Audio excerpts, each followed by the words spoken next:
Hi guys, it's Falene again. So this video, I want to talk about the pros and cons of getting a diagnosis. Autism is something that can be difficult to diagnose because it's a spectrum disorder. You have very high functioning people with autism, and you have very low functioning people with autism, but there's a whole huge spectrum in between. And most of us are probably aware of that. If you've met one person with autism, you've met one person with autism is the way the saying goes. So I wanted to stop and talk about the pros and cons of getting a diagnosis. First, I want to talk about the pros. When you have a diagnosis for your child with autism, there are several things that become available to you that are not available if you do not have the documented diagnosis. One of those things being Social Security income, or SSI, that children are eligible for if they are classified as having a disability. That is a bunch of extra income that you can use to pay for additional therapy costs or transportation. You can use the SSI money to supplement your housing situation. You can use it for making sure that for vehicle repairs so that you can get to and from therapy sessions. There's a wide variety of ways that you can use the SSI money, but unless you have an actual diagnosis, you are not able to apply for SSI. One of the other things that comes with having a diagnosis along with SSI is Medicaid. With Medicaid, you can either use it as your child's primary insurance, or you can use it to supplement your own private policy that you already have, which is what we do most of the time. We have insurance through my husband's work, and then we use Medicaid to supplement what the additional therapy and things that we take our boys to do. So when I need to take them in for additional medication checkups with the doctors, when I need to have added cost for sedation appointments, for getting their tubes removed from their ears, just those extra expenses that you have to pay for because your child has autism that you wouldn't necessarily need to have if you had a typically developing child, Medicaid can help to take care of those costs.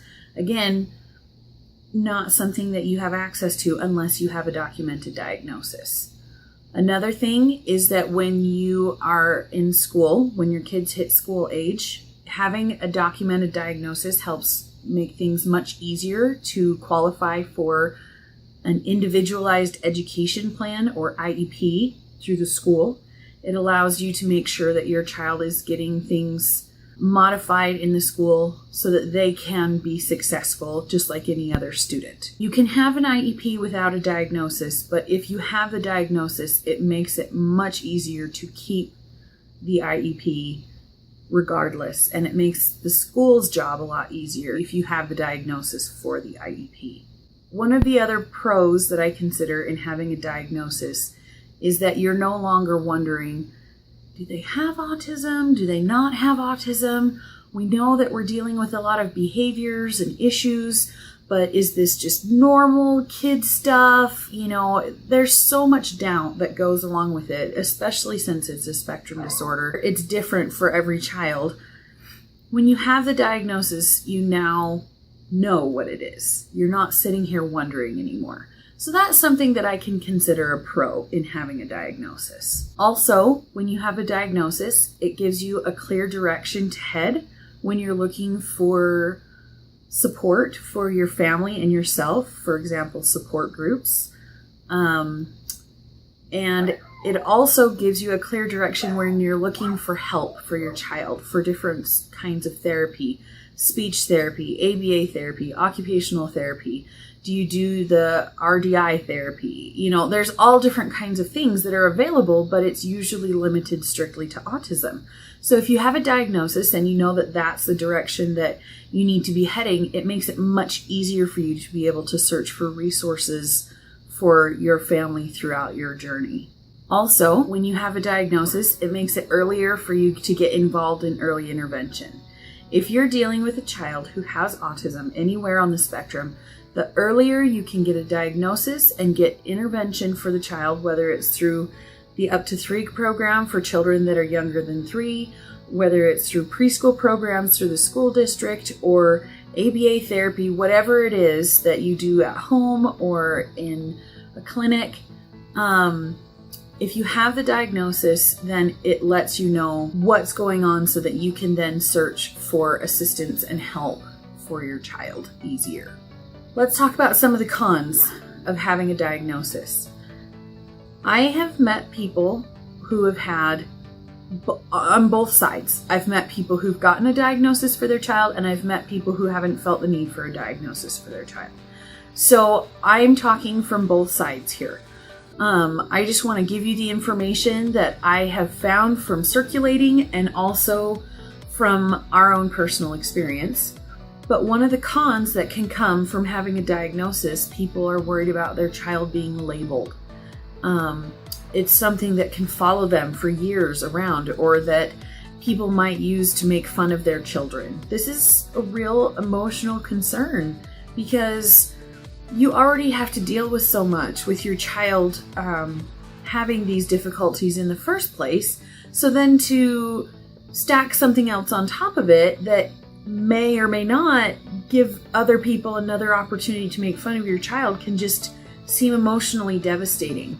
So sometimes the idea of putting a label on your child can be a con for people. Some children, if they have a label put on it, they may react to the label by saying, well, I have a disability, there's nothing I can do about it. They may be held back because of that by themselves. But then other times, my own personal experience, because my child has a label of autism on, people have thought them not as capable as they actually are.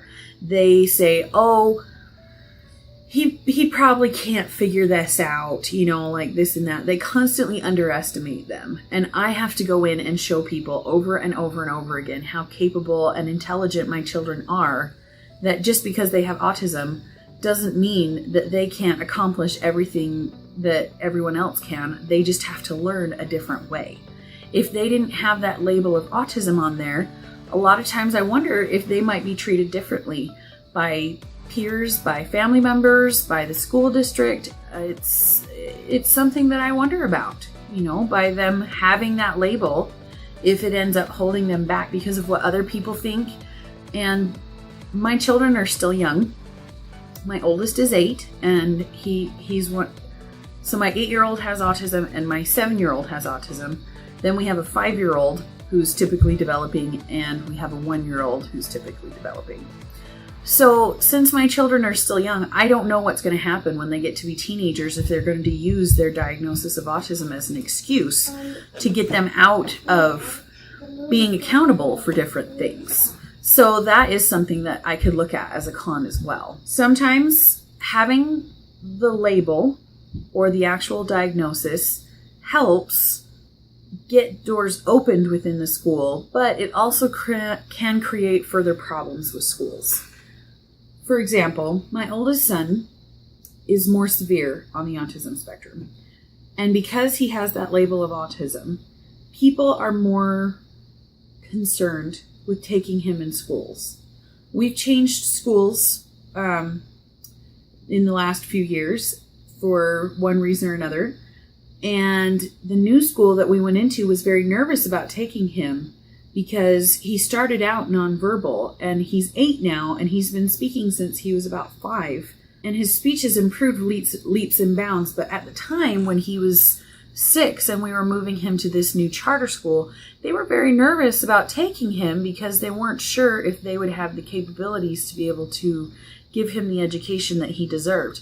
And because people didn't understand everything that he was capable of, I kept reassuring them that he was very capable of doing these things. I just reassured them over and over and over. And we kept having meeting after meeting after meeting before school started. And eventually I had that beautiful moment of I told you so, when by the end of the school year, they were just so impressed and how well he was doing, and they would never have believed that he had autism and he shouldn't have been in this same situation that he was in before, and they're so glad that I pulled him out and brought him to their school, blah, blah, blah. Those moments aren't often, but it was a sweet moment when it happened. But I have found that I have had increased problems in dealing with the school district because I have a label on my child with autism. Also, one other con that I want to mention is that because you have a diagnosis and you know, it can be considered now a pre-existing condition. Not that they didn't have it before and now that you have a diagnosis means that they do, but in the world of insurance companies, that's kind of how it rolls. As soon as you have the legitimate paperwork that says you have this condition, it is a pre-existing condition if you switch insurance companies for whatever reason or another. Now, if you end up working for larger companies that have multiple employees, pre-existing conditions aren't really a problem anymore. They'll just take you straight on and, there's not really an issue. But if you're working in smaller corporations or you're self-employed and you're applying for health insurance through whatever agency or you're paying for your policy privately, this can become an issue with insurance companies having the actual diagnosis. We did have a situation where we were applying for life insurance for our children through my husband's job, which he works for a large company, and so we didn't have to worry about autism being a pre-existing condition for health insurance. But for the life insurance policies, for some reason my children got denied, and the reason that the insurance company denied them for life insurance policies was that they had autism. They weren't big life insurance policies or anything like that. They were like $5,000 policies or something like that. But they got denied from that still simply because they had autism, because on the medical information form, they asked if they had any other conditions. Since we had a diagnosis, we put autism on the form because we didn't want to be fraudulent, and it came back and they were denied. And I couldn't believe it. It's ridiculous. So if we didn't have a diagnosis, I wouldn't have felt the need to write that on the form. That is definitely a con to take into consideration when considering getting a diagnosis for your child or not. So the whole point of this video was just to discuss some of the pros and the cons of getting a diagnosis. Like I said, I've had friends that have been in both situations. People who have had the condition diagnosed, people who haven't. There's pros and cons to both. And so you just have to figure out what works best for you and your family and your child. I hope you found this information helpful, because it's hard to sit down and make all of these decisions, but good luck. Have fun. Like I said, for our family, we decided that the pros outweighed the cons, and we did actually get an official diagnosis for our two oldest children with autism. But that's what worked for us. If you have any other questions, or if you have any helpful information for people who are trying to gather more information about pros and cons of getting a diagnosis of autism, please feel free to leave your comments to try and help out other people who are struggling with this decision. Good luck, like I said, and just you got to figure out what's going to be best for you and your family.